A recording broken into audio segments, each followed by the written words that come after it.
Pria dokter gadungan lulusan SMA terkuak 2 tahun tipu PT Pelindo Husada Citra gaji 7 juta rupiah. Terbongkar identitas Susanto, pria lulusan SMA menyamar jadi dokter gadungan di PT Pelindo Husada Citra. Kronologi terbongkarnya aksi penipuan Susanto ini berawal saat perusahaan hendak mengurus perpanjangan kontrak kerja Susanto. Bahkan, sebelum kasus ini terungkap, Susanto rencananya akan mendapat kontrak. Diketahui, Susanto sudah melakoni pekerjaan itu selama 2 tahun sebagai dokter klinik K3 wilayah kerja Pertamina di Cepu. Dalam 2 tahun itu, setiap bulannya ia menerima gaji 7 juta rupiah ditambah tunjangan. Terungkapnya kasus ini bermula 2 tahun lalu, PT PHC membuka lowongan kerja dan merekrut pegawai secara online. Rumah sakit PHC Surabaya membuka lowongan pekerjaan pada bagian tenaga layanan klinik sebagai dokter first aid. Susanto tertarik melihat lowongan tersebut. Trik lama untuk menipu digunakan kembali.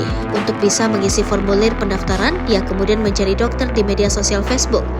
Hingga pada akhirnya, Susanto menemukan akun Dr. Anggi Yurikno, seorang dokter asal Bandung. Lalu semua identitas dokter yang asli itu dicuri oleh Susanto, kemudian digunakan untuk melamar kerja. Hasilnya dokumen fiktif itu membuat Susanto diterima kerja. Direktur Utama PT PHC Dr. Subarjo mengaku telah kecolongan. Dia tugas sebagai dokter umum di klinik OHI, melayani tes kesehatan pekerja Pertamina sebelum kerja.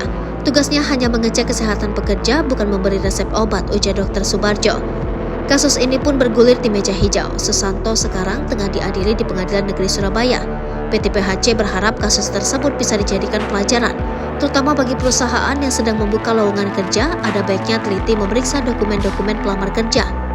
Susanto diketahui pernah dipenjara pada tahun 2011 karena menjadi dokter gadungan di beberapa rumah sakit di Kalimantan tidak membuatnya jera. Diketahui jika Susanto merupakan pria yang hanya menempuh pendidikan sampai ke jenjang SMA.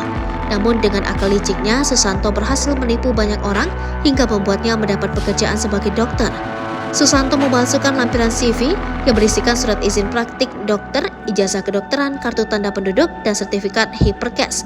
Semua itu didapatkannya dari internet. Akibat ulah Susanto, Rumah Sakit PHC Surabaya merugi hingga 262 juta rupiah.